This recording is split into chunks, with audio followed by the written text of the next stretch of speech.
अस्सलामु अलैकुम वरहमतुल्लाहि वबरकातुहू।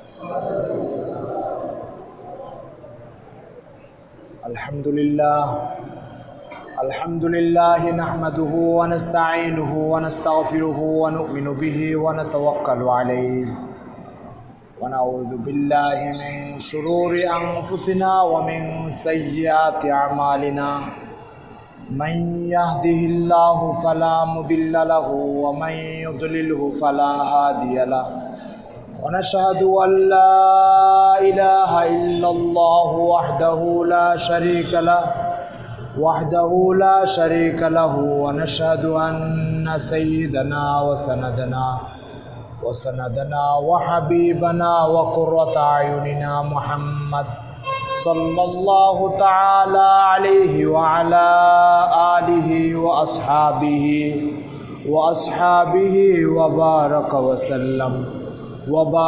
व सल्लम तस्लीमान कसीरा।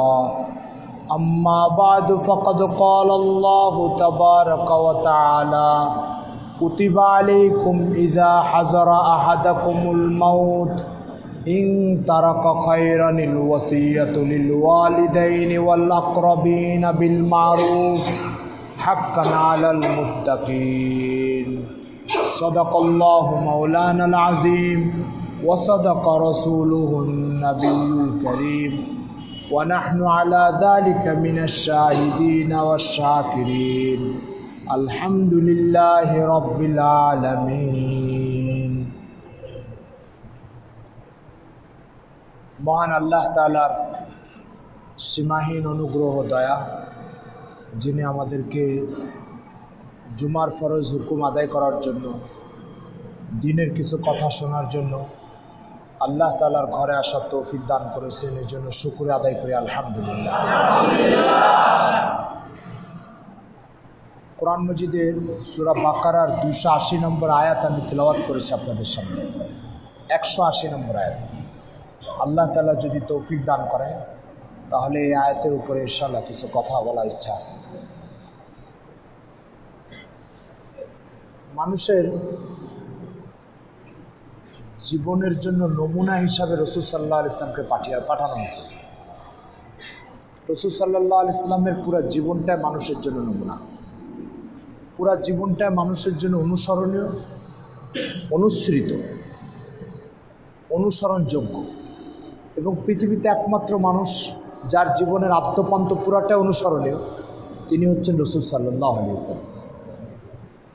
দুঃখ পরিতাপের বিষয় হচ্ছে রাসূল সাল্লাল্লাহু আলাইহি ওয়াসাল্লামের জীবনের এক বিরাট অংশ আমাদের জীবন থেকে এরকমভাবে গায়েব হয়ে গেছে, আউট হয়ে গেছে যে আমরা এখন জানি না। আমল থেকে তো বের হয়েছে, আলোচনার থেকেও বের হয়েছে। আমাদের আলোচনার মধ্যে জীবনের ওই পাঠগুলি নেই। আল্লাহ রাসূল যে জীবনের যেই নমুনাগুলো আমাদের সামনে রেখে গেছেন, যে সুন্নতগুলি রেখে গেছেন, সেই সুন্নতের একটা বিরাট অংশ আমাদের আমল থেকে বেরিয়ে গেছে, আলোচনার থেকে বেরিয়ে গেছে। ফলে মুসলমান জানেই না যে এটা আল্লাহ রাসূলের জীবনের একটা গুরুত্বপূর্ণ সুন্নত। আর এই ধরনের সুন্নতকে জিন্দা করার ব্যাপারে রাসূল সাল্লাল্লাহু আলাইহি ওয়াসাল্লাম বলেছেন, মান আহইয়া সুন্নাতাম মিন সুন্নতি, মান আহইয়া সুন্নাতাম মিন সুন্নতি ফালাহু আজরু মিসলি মান আমিলা বিহা। যে ব্যক্তি আমার একটি সুন্নতকে জিন্দা করবে, জিন্দা করার দুই অর্থ, একটা হচ্ছে নিজের আমলের মধ্যে নিয়ে আসবে, আর একটা হচ্ছে প্রচার করবে যাতে মানুষ আমলের মধ্যে নিয়ে আসে। দুটোটাই জিন্দা করা। রাসূল সাল্লাল্লাহু আলাইহি ওয়াসাল্লামের কোন একটা সুন্নতকে কেউ যদি জিন্দা করে, তো হাদিস শরীফে আসছে কদুমিতাত, যে সুন্নতটা মানুষের জিন্দেগির থেকে মেরে ফেলা হয়েছে, যে সুন্নতটাকে জিন্দেগির থেকে বিদায় দেওয়া হয়েছে, এরকম সুন্নতের উপরে যদি আমল করে, তো রাসূল সাল্লাল্লাহু আলাইহি ওয়াসাল্লাম বলেছেন এরকম সুন্নতের উপরে যদি কেউ এরকম সুন্নতকে যদি জিন্দা করে, তো যে জিন্দা করবে অর্থাৎ প্রচার করবে, অন্যের কাছে পৌঁছাবে, যত লোক আমল করবে প্রত্যেক লোকের আমল ওই যে প্রচার করবে তার আমল নামায় যুক্ত হবে। অনুরূপভাবে রাসূল সাল্লাল্লাহু আলাইহি ওয়াসাল্লাম বলেছেন একটা বিদআতের কথা, যে ব্যক্তি একটা বিদআতকে, কুসংস্কারকে, যেটা ইসলামের জিনিস নয়, এটাকে ইবাদত বলে ইসলামে চালাই দিবে, তাহলে ওই বেদাতের উপরে যত লোক আমল করবে সমস্ত লোকের গুনাহের একটা অংশ, যে এটা চালু করলো, প্রচার করলো, শিখালো, তার আমল নামায় এটার একটা গুনাহ যোগ হতে থাকবে। সুতরাং দুইটা জিনিস, একটা হলো হুজুরের কোন কোন সুন্নত দুনিয়ার মানুষদের জিন্দগি থেকে বেরিয়ে গেছে এটা তালাশ করে এটাকে জিন্দা করার চেষ্টা করা, আর কোন কোন বেদাত তথা কুসংস্কার যেটা ইসলামের অংশ নয়, এটা মানুষের জিন্দগিতে এসে গেড়ে গেছে, স্থাপিত হয়েছে, জায়গা করে নিয়েছে, এটাকে তালাশ করে করে জিন্দগির থেকে বের করে নেওয়া, এই দুটো জিম্মাদারি আর দায়িত্ব রাসূল সাল্লাল্লাহু আলাইহি ওয়াসাল্লাম এই হাদিসের ভিতরে উম্মতকে দিয়েছে। তো আজকে আমরা রাসূল সাল্লাল্লাহু আলাইহি ওয়াসাল্লামের জীবন থেকে বেরিয়ে যাওয়া এই রাসূল সাল্লাল্লাহু আলাইহি ওয়াসাল্লামের সুন্নত সমূহ থেকে 3টা সুন্নত নিয়ে আলোচনা করব, যেগুলো টোটাল উম্মতের জিন্দগির থেকে বেরিয়ে গেছে। উম্মত আমল তো করেই না, উম্মত জানেই না যে এটা রাসূল সাল্লাল্লাহু আলাইহি ওয়াসাল্লামের সুন্নত। আমল তো প্রশ্নে আসে না, আমল তো করেই না, বলে জানেই না যে রাসূল সাল্লাল্লাহু আলাইহি ওয়াসাল্লামের এটা সুন্নত। এরকম 3টা সুন্নত নিয়ে আলোচনা করব। এর একটা সুন্নতের কথা আল্লাহ তাআলা সূরা বাকারার 180 নম্বর আয়াতের ভিতরে বলেছেন, যে আল্লাহ তাআলা বলেছেন, কুতিবা আলাইকুম ইযা হাযারা আহাদাকুমুল মাউত ইন তারাকা খায়রানিল ওয়াসিয়াতু লিল ওয়ালিদাইনি ওয়াল আকরাবিনা বিল মারুফি হাক্কান আলাল মুত্তাকিন। আল্লাহ তাআলা বলছেন যে কোনো ব্যক্তির কাছে যখন মৌত হাজির হয় তো তার আগেই সে যেন ওসিয়তনামা লিখে যায়। ওসিয়তনামা কি? ওসিয়তনামা, ওসিয়তনামা কাকে বলে? ওসিয়ত শব্দের অর্থ হচ্ছে মেলানো। ইসলামে ওসিয়ত বলা হয় কোনো ব্যক্তির মনে কোনো জায়েজ অভিপ্রায়, যেটা জায়েজ, কোনো জায়েজ বক্তব্য, কোনো জায়েজ আশা আকাঙ্ক্ষা ইত্যাদি, যা তার পরবর্তী উত্তরাধিকারদের সাথে সংশ্লিষ্ট, সেই জিনিসগুলোকে সে তার ডায়েরিতে, সে তার কাগজে এগুলো লিখে যাবে। এক হাদিসে রাসূল সাল্লাল্লাহু আলাইহি ওয়াসাল্লাম বলেছেন, হযরত আব্দুল্লাহ ইবনে ওমর রাদিয়াল্লাহু তাআলা হাদিস, কোনো ব্যক্তি যেন ওসিয়ত না লিখে 2 রাত পার না করে, 2 রাত পার না করে। অর্থাৎ আমার জীবন সাথে সংশ্লিষ্ট কিছু বিষয়, আমার উপরে কার কার আমানতদারি আছে, কে কি আমানত রেখেছে আমার কাছে কে কোন লেনদেন পাবে, কার কি পাওনা আছে আমার কাছে। আমি মরে গেলে একজন এসে দাবি করলে আমার উত্তরাধিকাররা এসে অস্বীকার করবে, বলে তুমি যে এটা পাবা কেউ জানে না। আমি যদি এটা লিখে যেতাম আমার ডায়েরিতে, তাহলে আজকে সে তার হকটা পেত, আর হক অনাদায়ের যে গুনাহ কবরে বসে ভোগ করার, লিখে যাওয়ার কারণে আমি এটা থেকে বাঁচতে পারতাম। তো এই জন্য ওসিয়ত, কার কি অধিকারের সংশ্লিষ্টতা আমার কাছে আছে, রাসূল সাল্লাল্লাহু আলাইহি ওয়াসাল্লাম বলছে 2 রাত যেন পার না করে এই ওসিয়ত না লিখে। এই সুন্নতটা এরকমভাবে বিদায় নিছে আমাদের জিন্দগির থেকে, আমাদের অনেকের জানাই নেই যে ইসলামে এটা একটা গুরুত্বপূর্ণ সুন্নত, রাসূল সাল্লাল্লাহু আলাইহি ওয়াসাল্লাম এটা বলেছেন।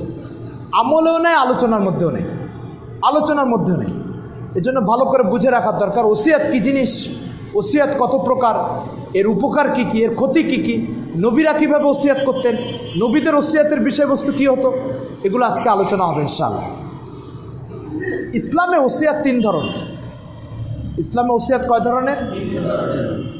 1 নম্বর ওসিয়ত হচ্ছে ফরজ। 1 নম্বর ওসিয়ত কি? ফরজ। যে একটা কাগজের ভিতরে, একটা ডায়েরির ভিতরে আপনি এটা লিখবেন যে ওসিয়ত, ফরজ ওসিয়ত। কি ওসিয়ত সেটা? ফরজ ওসিয়ত হচ্ছে আমার কাছে কেউ কোনো টাকা পয়সা পায়, আমার কাছে কেউ কোনো আমানত হেফাজত করতে দিয়েছে, আমার কাছে কেউ কোনো মূল্যবান জিনিস সংরক্ষণ করতে দিয়েছে, এটা তুমি হেফাজত করো। আমি সেটা হেফাজত করে রেখেছি, কিন্তু আমার এটা ডায়েরিতে লেখা নাই, আমার কোনো কাগজে লেখা নাই যে অমুক এই জিনিসটা আমাকে আমানত হিসাবে দিয়েছে।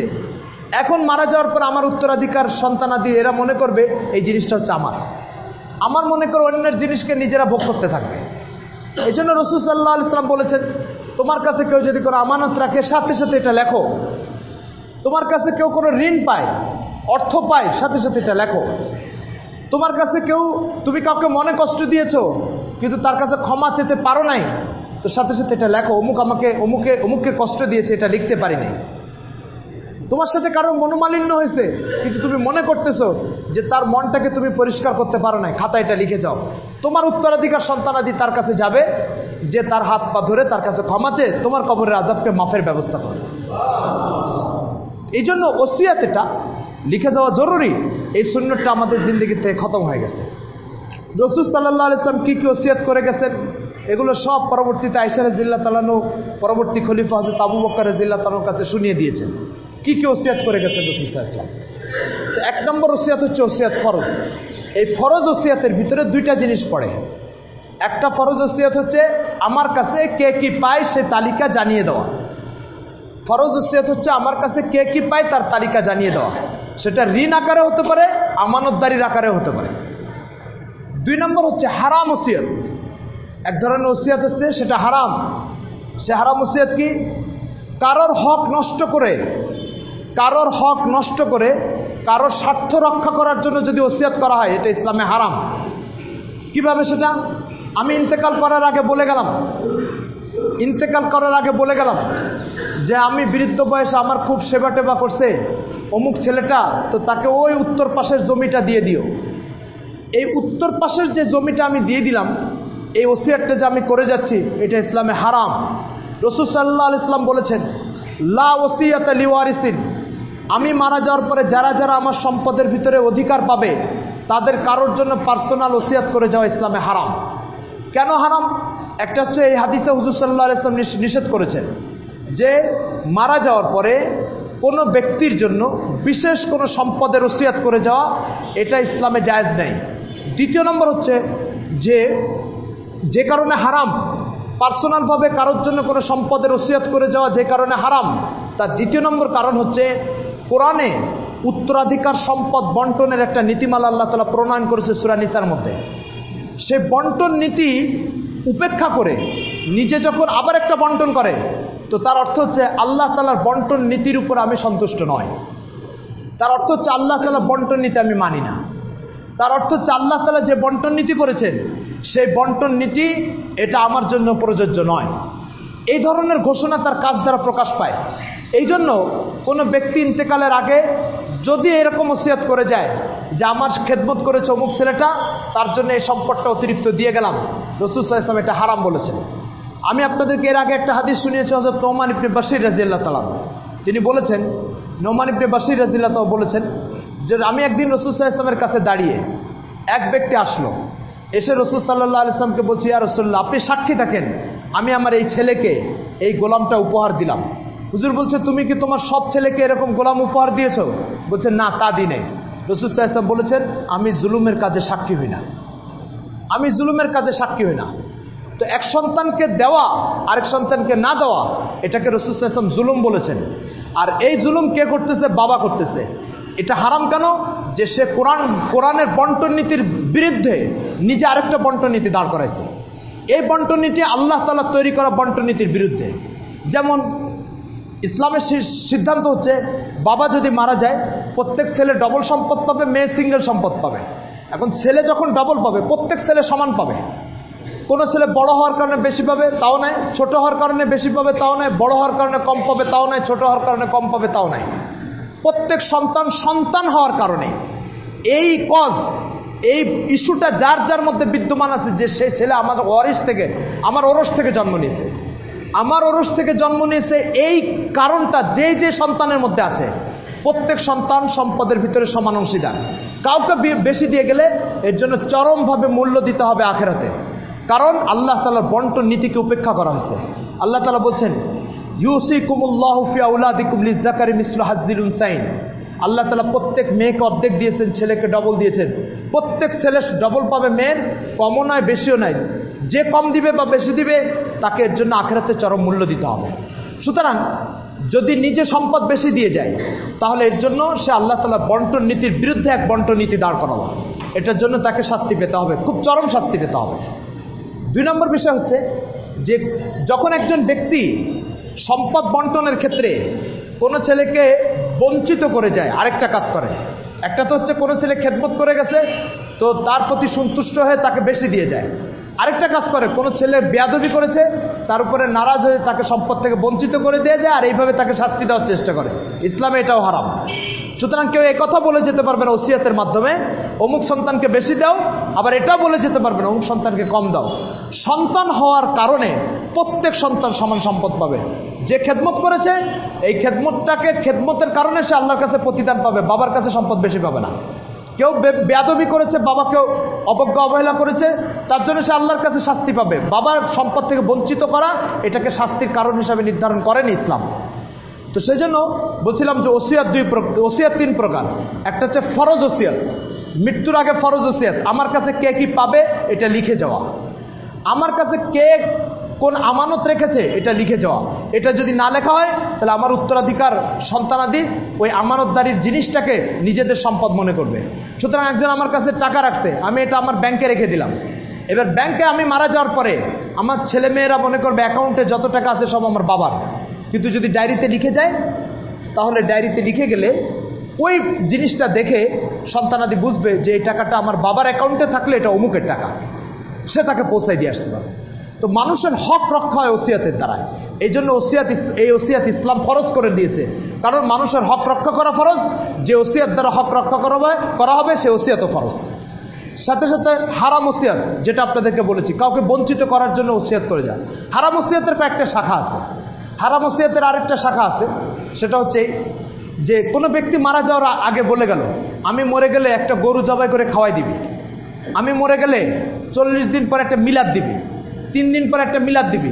এই যে নাজায়েজ কাজের ওসিয়াত করে গেল, এই নাজায়েজ কাজের ওসিয়াত এটা হারাম, এটা জায়েজ নেই। অনুরূপভাবে কোনো বাবা গান করত, এই গান করা বাবা তার কীর্তি অবদানকে ধরে রাখার জন্য ছেলেকে গান শিখায় চলে গেছে, আর মৃত্যুর সময় ওসিয়াত করে গেছে যে এই গানের পেশাটা তুমি ধরে রেখো। এই যে গানের পেশা ধরে রাখার জন্য, অথবা কোনো হারাম পেশা, অথবা ইসলামের স্বীকৃত না এরকম কোনো পেশা ধরে রাখার জন্য কোনো বাবা যদি তার সন্তানকে ওসিয়াত করে যায় তো এটা হারাম ওসিয়াত। এই হারাম ওসিয়াত যদি কোনো বাবা করে যায় তার জন্য তাকে চরম মূল্য দিতে হবে। তো ইসলামে একটা ওসিয়াত হচ্ছে ফরজ, আরেকটা ওসিয়াত হচ্ছে হারাম। ফরজ ওসিয়াতের আরেকটা শাখা আছে, সে শাখা হচ্ছে কোনো বাবা ইন্তেকাল করতেছে, সে বাবা দেখতেছে তার সন্তানাদি নামাজ পড়ে না, আল্লাহর হুকুম মানে না, আল্লাহর গোলামি করে না, আল্লাহ তাআলা একজন স্রষ্টার হক আদায় করে না।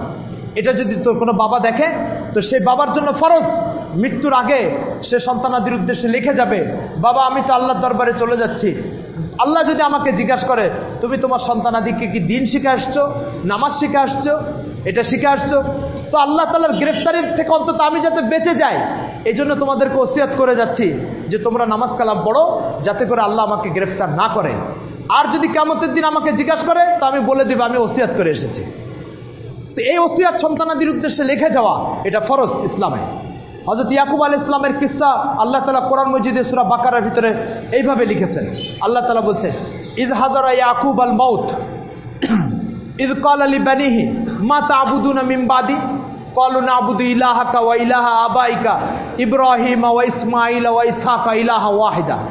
আল্লাহ তাআলা শোনাচ্ছেন যে আল্লাহর প্রিয় বান্দা নবীরা কিভাবে ওসিয়ত করতে মৃত্যুর আগে। তো ইয়াকুব আলাইহিস সালাম তার সন্তানাদিদেরকে মৃত্যুর আগে তার খাটের কাছে জমা করছে, সব ছেলে মেয়ে আসছে, এসে সব ছেলেরা আসছে, আসার পরে সবাইকে বসাইছে, বসায় বাবা বলছে দেখো আমি তো চলে যাচ্ছি কিন্তু আমার একটা চরম দুশ্চিন্তা হচ্ছে। বলে কি বাবা, আপনাকে আমরা নিশ্চিন্ত করে বিদায় দিব, দুশ্চিন্তার মধ্যে আপনাকে বিদায় দিব না। বলছে কি দুশ্চিন্তা বলেন? বলছে দেখো আমি চলে যাচ্ছি কিন্তু আমার আশঙ্কা হচ্ছে আমি চলে যাওয়ার পরে তোমরা শয়তানের গোলামিতে ব্যস্ত হয়ে পড়ো কিনা, এটা নিয়ে আমি দুশ্চিন্তা আছি। তো যখন ছেলেদের সামনে দুশ্চিন্তা পেশ করলো যে আমি চলে যাচ্ছি মা তা'বুদুনা মিন বাদি, কার গোলামি করবা তোমরা বলো, কার গোলামি করবা? তো বলতেছে যে না'বুদু ইলাহাকা ওয়া ইলাহা আবাইকা। বলছে আপনি এক খোদার তালিম দিয়েছেন আমাদেরকে, এক খোদার সাথে পরিচয় করায় দিয়ে গেছেন। আপনার বাবা ইসহাক আলাইহিস সালাম সেও এক খোদার তালিম দিত, এক খোদার দিন প্রচার করত, তার সাথে উম্মতকে পরিচয় করায় দিয়ে গেছেন। ইসহাকের বাবা ইব্রাহিম সেও এক খোদার পরিচয় মানুষকে দিয়ে গেছে। তো আপনি যে খোদার পরিচয় দিয়েছেন, ইসহাক যে খোদার পরিচয় দিয়েছে, ইসমাইল যে খোদার পরিচয় দিয়েছে, ইব্রাহিম যে খোদার পরিচয় দিয়েছে, সেই একমাত্র ওই খোদার ইবাদত করবো, আর কারোর ইবাদত করবো না। এই কথা যখন বলছে তখন ইয়াকুব আলাইহিস সালাম বলছে হ্যাঁ এবার আমার মৌতটা স্বস্তির সাথে হবে। কোরআনে এই কথা আল্লাহ কেন উল্লেখ করলো? কোরআনে এটা উল্লেখ করার কি দরকার ছিল? আল্লাহ তাআলা আমাদেরকে শিখাতে চান, শিখাই যেতে চান। আল্লাহ তাআলা শিখাতে চান আমাদেরকে, এই আমার বান্দারা শুনো, তোমরা মৃত্যুর সময় তোমার কি কি বিষয় সেগুলো সন্তানকে বলে গেলে, তোমার ছেলের কি কি বিষয় সেটা সন্তানকে বলে গেলে, তোমার মেয়ের কি কি বিষয় সেটা সন্তানকে বলে গেলে, কিন্তু আমার বিষয়টা তো বলে গেলে না, আমার বিষয়টা তো তোমার সন্তানদেরকে বলে গেলে না। তো আমি ইয়াকুবের কিসসা কোরআনে উল্লেখ করেছি, এখান থেকে দেখো আর শিখো, সবার কথা বলো, সাথে আমার কথাটাও একটু বলো তোমার বান্দাদেরকে, যাতে তোমার বান্দারা তোমার মৃত্যুর পরে তোমার দাওয়াতকে ভুলে শয়তানের গোলামিতে ব্যস্ত না হয়ে আমার গোলামিতে ব্যস্ত, এই কথা বলো। তো সন্তানাদি নিশ্চয়তা দিয়েছে বাবাকে, না বুধু ইলাহাকা, আপনার রবের ইবাদত করবো, আর কারোর রবের ইবাদত করবো না, আপনার রবের ইবাদত করবো, শয়তানের গোলামি করবো না। এই কথা যখন বলেছে, ইয়াকুব আলাইহিস সালাম স্বস্তির সাথে মৃত্যুবরণ করেছে। এখান থেকে যে শিক্ষাটা আল্লাহ তাআলা দিতে চাচ্ছেন সেটা হচ্ছে, আমরা ইন্তেকালের সময় বহুত কথা বলে যাই, আমরা ইন্তেকালের আগে বহুত কিছু বলে যাই, কিন্তু আমরা ইন্তেকালের আগে আমার সন্তানকে বেনামাজি দেখতেছি, আমার সন্তান আল্লাহর মতো এক মহান মালিককে সেজদা দেয় না, আমার সন্তান আল্লাহর মতো এক মহান মালিককে সেজদা দেওয়ার জন্য মসজিদে যায় না, আমার সন্তান ক্লাবের সাথে সম্পর্ক রাখে, স্টেডিয়ামের সাথে সম্পর্ক রাখে, ফেসবুকের সাথে সম্পর্ক রাখে, কিন্তু আল্লাহর সাথে সম্পর্ক রাখে না। এটা যখন আমি দেখছি, আমার সন্তানকে একটা কথাও বলে গেলাম না, একজন মালিক আছে, তার কাছে আমি চলে যাচ্ছি, তোমাকেও যেতে হবে, যাওয়ার আগে এই মালিকের সাথে সম্পর্ক দৃঢ় করে এসো, এই কথাটা বলে যায় না। যদি আমরা এটা লিখে যেতাম একটা ডায়েরিতে, মুখে বলে যেতাম সন্তানকে, তো ডায়েরিতে লেখার পরে এই সন্তান যখন ড্রয়ের আলমারি তালাশ করে বাবার ডায়েরি পাবে, এক নজর জরুর পড়বে।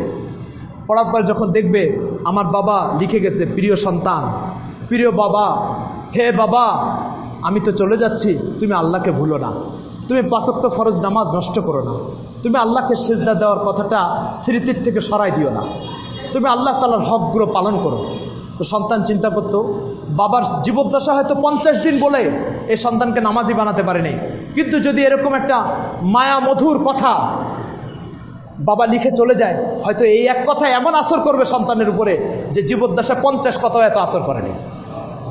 জীবদ্দশা 50 বার বলে ছেলেকে নামাজি বানাতে পারে নাই, কিন্তু হয়তো লেখার পরে ছেলেটা পড়বে আর চোখ দিয়ে পানি ঝরবে, বাবার কথা স্মরণ আসবে, আর চিন্তা করবে বাবা মৃত্যুর সময় একটা কথা বলে গেল, একটা কথা লিখে গেল, সেটার উপরে যদি আমল না করি তাহলে আমি কিসের এই বাবার সন্তান।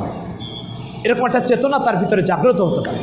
সেই জন্য আমরা এটা লিখে যাই, আজই লিখে যাই। এমন না যে ইন্তেকালের পরে বা বুড়া হয়ে গেলে, দাড়ি সাদা হয়ে গেলে লিখবো, না না, আল্লাহ তাআলা তো আমাকে বলে নাই কথা যে তোমার দাড়ি সাদা করে তারপরে মৌত দিব। আল্লাহ এই কথা আমাকে বলে নাই যে 70-এর পরে তোমার মৌত হবে, 80-র পরে মৌত হবে, এটা বলে দেয় নাই। সেজন্য এটা আজই লিখি, আজই সন্তানের উদ্দেশ্যে এটা লিখি। তো বিষয়টা হচ্ছে কি, এটা ফরজ ওসিয়ত। আমি যদি দেখে যে আমার সন্তান বেনামাজি, আমি যদি দেখে যে আমার সন্তান নামাজ পড়ছে না, আমি যদি দেখে যে আমার সন্তান আল্লাহর হক নষ্ট করছে, তাহলে সন্তানের উদ্দেশ্যে এই কথা লেখা এটা ফরজ। তো একটা হচ্ছে ফরজ ওসিয়াত, ওসিয়াত একটা ফরজ, আর একটা হচ্ছে হারাম ওসিয়াত। একটা ওসিয়াত আছে জায়েজ। জায়েজ ওসিয়াত কি? জায়েজ ওসিয়াত হচ্ছে যে আমরা যখন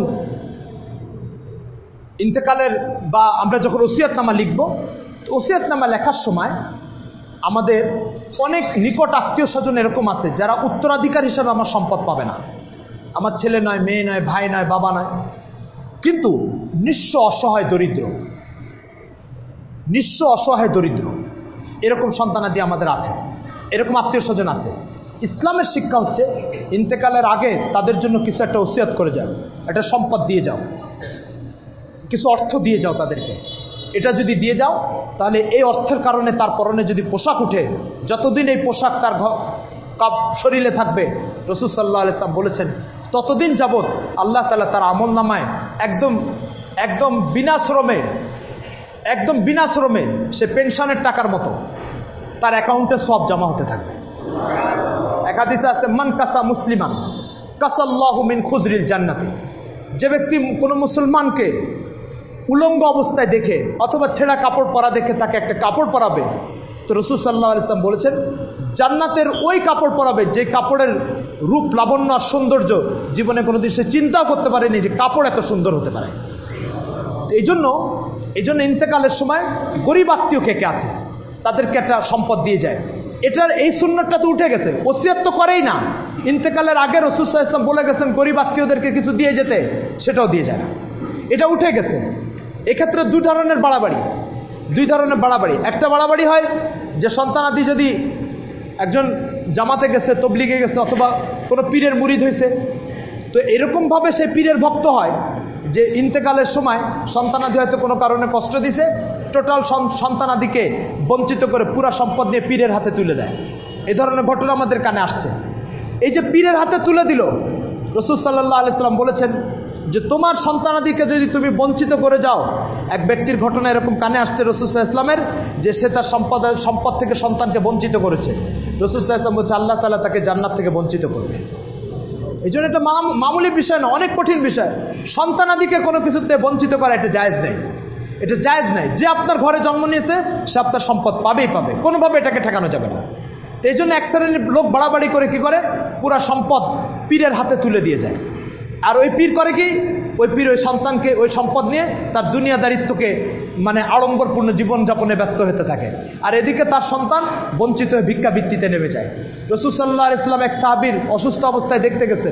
তো এই সাহাবী বলছে, ইয়া রাসূলুল্লাহ, আমি আমার সম্পদকে সব আল্লাহ তার রসুলের জন্য দান করব। রাসূল সাল্লাল্লাহু আলাইহি ওয়াসাল্লাম বলছে, না, কখনো না, তোমার সম্পদ আল্লাহ তার রসুলের জন্য দান করার দরকার নেই। তোমার সম্পদকে তুমি তোমার সন্তানাদিকে দিয়ে যাও, তারা তোমার সম্পদ দিয়ে স্বাবলম্বী হওয়া এটা ভিক্ষাবৃত্তি করার চেয়ে উত্তম, ভিক্ষাবৃত্তি করার চেয়ে উত্তম। সাদ ইবনে আবি ওয়াক্কাস রাদিয়াল্লাহু তাআলা এক সাহাবী অসুস্থ হয়েছে, রাসূল সাল্লাল্লাহু আলাইহি ওয়াসাল্লাম তাকে দেখতে গেছেন। দেখতে যাওয়ার পরে ওই সাহাবী বলছে, ইয়া রাসূলুল্লাহ, আমি আমার সব সম্পদ আল্লাহর রাস্তায় দান করে দিব। হুজুর বলছে, না, কখনো না, এটা চলবে না। বলছে, তাহলে অর্ধেক দিব। বলছে, না, তাও করবে না। বলছে, ইয়া রাসূলুল্লাহ, তাহলে 1/3। বলছে, হ্যাঁ, 1/3 করে, এর চেয়ে বেশি করো না। এই জন্য আপনি যদি এই মূর্খতার শিকার হয়ে আপনার যাবতীয় সম্পদ কোনো পীরের হাতে তুলে দিয়ে অথবা কোনো দাতব্য প্রতিষ্ঠানে তুলে দিয়ে যান, ইসলামে আপনার এই দান কার্যকর হবে না। ইসলামে দান কার্যকর হবে, আপনি যা দান করে গেছেন তার 3 ভাগের 1 ভাগ কার্যকর হবে, 2 ভাগের উপরে আপনার ওসিয়ত কার্যকর হবে না। সুতরাং আপনার 3 টাকা আছে, আপনি 3 টাকা দান করে দিয়ে গেলে 1 টাকা দান হবে, আর 2 টাকা সন্তানাদি পেয়ে যাবেন। সেই জন্য কারোর এই অনেকের সম্পদ এত কম যে 3 ভাগের 1 ভাগও দান করা উচিত না। যেমন আপনার সন্তান 5 জন 6 জন, আপনার জমি আছে 1 বিঘা। এখন আপনি এই 1 বিঘারই 3 ভাগের 1 ভাগ যদি দান করে দেন, তো বাকি 5 জন সন্তান বাকি 3 ভাগের 2 ভাগ দিয়ে কী করবে? তো সেই জন্য অনেকের জন্য 3 ভাগের 1 ভাগ দান করা উচিত নয়, 3 ভাগের 1 ভাগ দান করা উচিত নয়। তো সেই জন্য যার সম্পদ আছে সে দান করবে। হযরত আবু বকর সিদ্দিক রাদিয়াল্লাহু তাআলার ব্যাপারে হাদিসের কিতাবে আসছে, আবু বকর সিদ্দিক রাদিয়াল্লাহু তাআলা ইন্তেকালের আগে 1/5 দান করছে। আমার সম্পদের 1/5 আল্লাহর রাস্তায় দিয়ে গেলাম। তো বলছেন যে 1/5 কেন দিলেন? বলছে, দেখো, যুদ্ধে মুসলমানরা যখন যুদ্ধ করে, তো যুদ্ধে কাফেরদের থেকে যে মাল অর্জিত হয় সেই মালের ভিতরে আল্লাহ তাআলা নিজের জন্য 1/5 রাখছে, আর বাকি যে 4 অংশ এটা মুসলমান মুজাহিদদের মধ্যে, সৈন্যদের মধ্যে বন্টন করে দিয়েছেন। তো আল্লাহ নিজের জন্য যতটুকু রাখছে, আমি আল্লাহর জন্য অতটুকুই রেখেছি। এই জন্য আবু বকর রাদিয়াল্লাহু তাআলা তার যে সম্পদের ইন্তেকালের আগে 5 ভাগের 1 ভাগ দান করে গেছে। ওনার ছিলই ওই লোটা, তারপরে একটা উট ছিল, খাদিম ছিল, এগুলা ছিল, কোনো জায়দাদ তথা স্থাবর সম্পত্তি ছিল না। যাই হোক, তো হযরত আবু বকর সিদ্দিক রাদিয়াল্লাহু তাআলা এটা দান করছে। তো ওসিয়াত, যেটা ওসিয়াতের ক্ষেত্রে 2টো মূর্খতা চলে। একটা মূর্খতা হচ্ছে সব পীরের হাতে তুলে দিয়ে যায়, এটা জায়েজ নেই ইসলামে। আরেকটা কাজ করে টোটাল কিচ্ছু দিয়ে যায় না, সব ছেলে মেয়েকে দিয়ে যায়, এটাও ইসলামে পছন্দ নাই। ইসলামের পছন্দ হচ্ছে সম্পদের একটা ক্ষুদ্র অংশ হোক, 1/5 হোক, 1/4 হোক, 1/3 হোক, কিছু একটা আপনি আল্লাহ তার রসুলের জন্য দিয়ে যান, মসজিদে দিয়ে যান, মাদ্রাসায় দিয়ে যান, গরিব দুঃখীকে দিয়ে যান। এটা একটা বাড়াবাড়ি। এই জন্য ইসলাম অত্যন্ত ভারসাম্যপূর্ণ একটা দিন। আপনাকে টোটাল সব সম্পদ দিয়ে যাবেন, এটাতেও ইসলাম অপছন্দ করবে, আর কিছুই দিয়ে যাবেন না, এটা ইসলামের কাছে পছন্দ নয়। এই জন্য কিছু একটা অংশ এটা দিয়ে যাওয়া উচিত। তো আমাদের আলোচনা ছিল ওসিয়াত নিয়ে। ওসিয়াত 3 প্রকার। একটা ওসিয়াত হচ্ছে ফরজ, আরেকটা ওসিয়াত হচ্ছে হারাম, আরেকটা ওসিয়াত জায়েজ। হারাম ওসিয়াতের কয়েকটা শাখা প্রশাখা আছে, জায়েজ ওসিয়াতের কয়েকটা শাখা প্রশাখা আছে, আর ফরজ ওসিয়াতের কয়েকটা শাখা প্রশাখা আছে। হারাম ওসিয়াতের ভিতরে আরেকটা বলি, আপনি যে সমাজে আছেন সে সমাজে যদি আপনি জানেন যে মৃত্যুর পরে মানুষ আমার লাশকে নিয়ে বা আমার মৃত্যুকে কেন্দ্র করে বিভিন্ন ধরনের আজেবাজে আচার অনুষ্ঠানে লিপ্ত হবে, এটা যদি আপনি জানেন, তাহলে অবশ্যই আপনাকে মৃত্যুর আগে ওসিয়াত করে দিয়ে যেতে হবে, আমাকে নিয়ে যেন এগুলো না হয়। যেমন আমাদের সমাজে যে সমস্ত নেতা নেত্রীরা মারা গেছে, মানুষ দিন না জানার কারণে, অজ্ঞতার কারণে কি করে, একজন নেতা মারা গেছে, তার মৃত্যু দিবসে সাংস্কৃতিক অনুষ্ঠান। এই সাংস্কৃতিক অনুষ্ঠানে কি করা হয়? যুবতী মেয়েদেরকে স্টেজের উপরে এনে নাচানো হয়, আর হাজার হাজার পুরুষ দর্শক সে যুবতী মেয়েদেরকে, অর্ধ উলঙ্গ মেয়েদেরকে এভাবে দেখতে থাকে, আর এটা হচ্ছে তার মৃত্যু দিবসকে উদযাপন করা হয়। যে সমস্ত নেতারা আমাদের সমাজে আছে তারা যেন ইন্তেকালের আগে ওসিয়াত করে যায়, আমার ইন্তেকালের পরে আমাকে নিয়ে যেন কোনো সাংস্কৃতিক অনুষ্ঠান করা না হয়। এই ওসিয়াতগুলো করে যাওয়া এটা ফরজ। এই ওসিয়াত করে যাওয়া ফরজ। যদি এটা না করে তাহলে ওই সাংস্কৃতিক অনুষ্ঠানের নামে যে অশ্লীলতা হবে আর বেহায়া বেল্লাপানা হবে, সে সমস্ত অশ্লীলতা বেহায়াপানার পুরাটার গুনাহ এরা তৃপ্তি নিয়ে মজা নিয়ে যে গুনাহটা করবে, ঠিক ওই হুবহু ওই পরিমাণ গুনাহ ব্যক্তির আমল নামে একদম পেনশনের মতো জারি হতে থাকে। তো সেই জন্য হারাম। ফরজ ওসিয়াত হচ্ছে ব্যক্তি ইন্তেকালের আগে বলে যাবে আমাকে নিয়ে যেন এগুলো করা না হয়, আমাকে নিয়ে যেন এগুলো না করা হয়। এই জন্য আজকাল আমাদের সমাজে শিক্ষিত লোক, সম্পদশালী লোক, প্রভাবশালী লোক, তারা সব মৃত্যুর পরে কবর দিতে যায় হচ্ছে বনানী কবরস্থানে। বনানী কবরস্থান হচ্ছে বড় লোকদের কবরস্থান। আর এই কবরস্থানে এসে কারা কবর জিয়ারত করে? ওই সমস্ত মানুষরা কবর জিয়ারত করে যারা সূরা ফাতিহা জানে না। ওই সমস্ত মানুষরা এসে কবর জিয়ারত করে যারা কবর জিয়ারতের দোয়া জানে না। ওই সমস্ত মানুষরা এসে কবর জিয়ারত করে যারা এখানে বাবের কবরের সামনে হাজির হয়ে একটু পরে সন্ধ্যার সময় যে সাংস্কৃতিক অনুষ্ঠান নিয়ে মেয়ে নিয়ে নাচানাচি করবে, তারা এখানে কবর দেয়। এই জন্য বনানী কবরস্থানে কবর দেওয়ার জন্য কোনো ব্যক্তির ওসিয়াত করে যাওয়া বা এই সম্ভাবনা যদি থাকে তাহলে নিষেধ করে যাওয়া উচিত। কেন নিষেধ করে যাওয়া উচিত? তার কারণ হচ্ছে এখানকার কবরস্থানের অবস্থা অত্যন্ত ভয়াবহ এবং দুরবস্থা। ব্যক্তি কবর দেওয়াচ্ছে, আমাকে এক গ্রামে, বুদ্ধ গ্রামের মধ্যে কবর দাও, কারণ মানুষের নাজাতের জন্য ঈমান আর আমল দরকার। বনানী কবরস্থান কাউকে জান্নাতে পৌঁছায় দিবে না, আর বনানী কবরস্থান কাউকে জাহান্নাম থেকে বাঁচাবে না। তো এই জন্য এই সমস্ত বিষয় ওসিয়াত করে যাওয়া উচিত, এই সমস্ত বিষয় ওসিয়াত করে যাওয়া উচিত প্রত্যেকে। এরপরে যে বিষয়টা বলতেছিলাম, আমাদের প্রথম আলোচনা ছিল যে রাসূল সাল্লাল্লাহু আলাইহি ওয়াসাল্লামের কিছু সুন্নত আছে, যে সুন্নতগুলো টোটাল আলোচনার থেকে খতম হয়ে গেছে, জীবন থেকে বেরিয়ে গেছে। তো এই বলতে বলতে 1 নম্বর সুন্নতের কথা বলেছি, ওসিয়াত। এই ওসিয়াত আমাদের জিন্দগি থেকে বেরিয়ে গেছে। এটা আজকে এখান থেকে যে সবাই লিখে রাখবেন। কি লিখবেন আর কিভাবে লিখবেন এটাও বলে দিই আপনাদের। আপনার ডায়েরিতে অথবা একটা আপনার যে দলিল লেখে, কি কাগজ বলে এটাকে, স্টাম্পে, একটা স্টাম্পে প্রথমে লেখেন বিসমিল্লাহির রহমানির রহিম, আল্লাহ তাআলার প্রশংসা ও রাসূল সাল্লাল্লাহু আলাইহি ওয়াসাল্লামের দুরূদের সাথে লিখছি। এই কথা লিখে এবার নিচে লেখেন যে আমি অমুকের বেটা অমুক। সুন্নত এইভাবে লেখা, আমি অমুক, আমার বাবা অমুক, আমি ওসিয়ত করতেছি আমার ইন্তেকালের পরে আমাকে নিয়ে যেন কোনো গুনাহের কাজ না করা হয়, আমার ইন্তেকালের পরে কোনো 40টা খানা কুলখানি এগুলো যাতে না করা হয়, আমাকে নিয়ে আল্লাহ তার রসুলের সন্তুষ্ট বিরোধী কোনো কাজের ভিতরে যেন লিপ্ত না হয়, আমার ইন্তেকালের পরে আমার সম্পদের এই অংশটা অমুক মসজিদ বা মাদ্রাসায় দান করে দিবেন, আর বাকি অংশটা আমার ছেলে এবং মেয়েরা তারা সমানভাবে বন্টন করে নেবে, কেউ কম পাবে না, কেউ বেশি পাবে না। আমার কাছে অমুক অমুক এই আমানতটা পায়, সে আমানতটা আমার কাছে গচ্ছিত আছে, আর অমুক আমার কাছে এই টাকা ঋণ পায়, সেই ঋণটা আমি পরিশোধ করে যেতে পারি না, এগুলো তোমরা পরিশোধ করে দিও, ইতি অমুক, এই কথা লিখে তার ওসিয়তনামা কমপ্লিট করে। এটা হচ্ছে ওসিয়তনামা লেখার নিয়ম। এইভাবে ওসিয়তনামা কমপ্লিট করে যাবে। তো বলতেছিলাম যে রাসূল সাল্লাল্লাহু আলাইহি ওয়াসাল্লামের যে সুন্নতগুলি আমাদের জিন্দেগির থেকে বেরিয়ে গেছে, সেই সুন্নতগুলির ভিতরে একটা সুন্নত হচ্ছে কি, ওসিয়াত লেখা। এটা আজকাল জানি না, লেখে না। দ্বিতীয় নম্বর একটা গুরুত্বপূর্ণ সুন্নত আমরা জানি না, সেটা কি বলবো?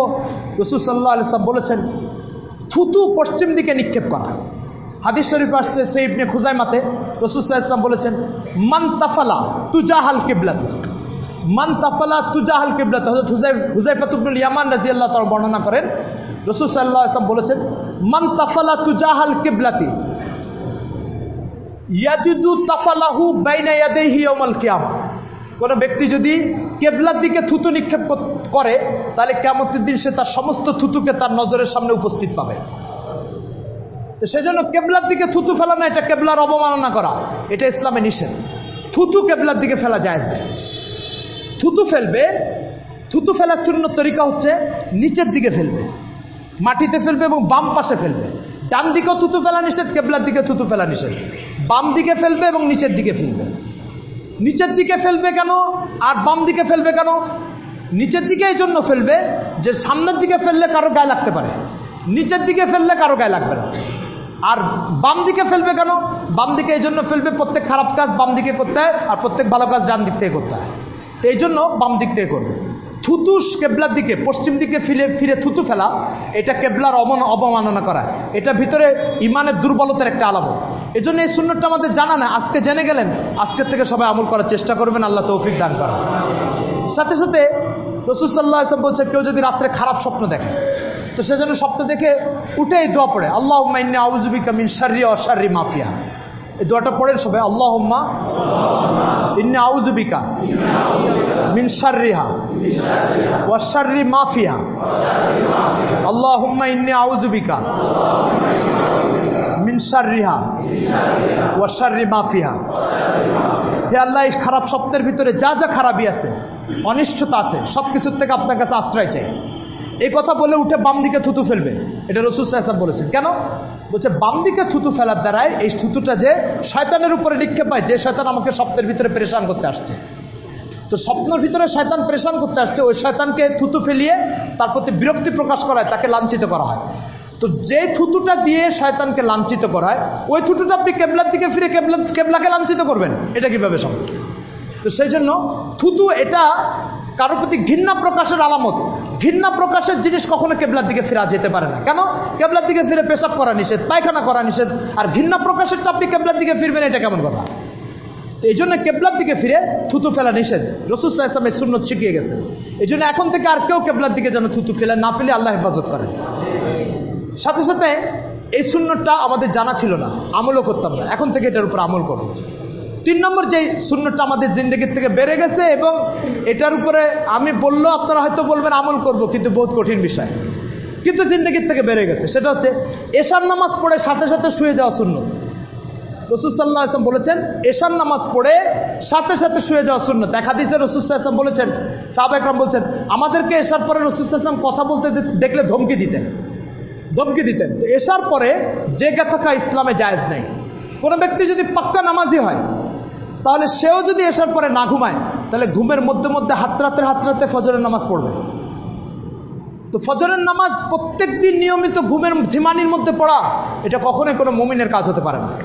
তো সেই জন্য ফজরের নামাজের হেফাজতের স্বার্থে রাসূল সাল্লাল্লাহু আলাইহি ওয়াসাল্লাম এশার পরে ঘুমিয়ে পড়তে আদেশ করেছেন। সুতরাং এটা একটা গুরুত্বপূর্ণ সুন্নত। এই সুন্নতটা আমাদের জীবন থেকে আউট হয়ে গেছে। তো আজকে আমাদের এই আলোচনার ভিতরে 3টা সুন্নতের কথা বলেছি, যে সুন্নত জীবন থেকে বেরিয়ে গেছে। 1 নম্বর কি সুন্নত বললাম? ওসিয়ত বেরিয়ে গেছে। 2 নম্বর কি বলেছি? কেবলার দিকে থুতু নিক্ষেপ করা। 3 নম্বর কি বলছি? এশার পরে জেগে থাকা, এশার নামাজ পড়ে জেগে থাকা। আজকাল তো টেলিভিশন দেখতে দেখতে রাত 2টা বাজে, তারপরে যে ঘুমায়, এরপরে ফজরের নামাজ বিছানার উপরে কাটতে থাকে। এইভাবে নিয়মিত ফজরের নামাজ বিছানার উপরে পড়া, ইমান কোন স্তরে পৌঁছে গেছে যে ইমান তাকে বিছানার থেকে উঠাতে পারতেছে না। অনেক নিচু স্তরে যদি ইমান না পৌঁছে, তাহলে সে বিছানায় শুয়ে ফজরের নামাজ কাটাবে না। এই জন্য ভাই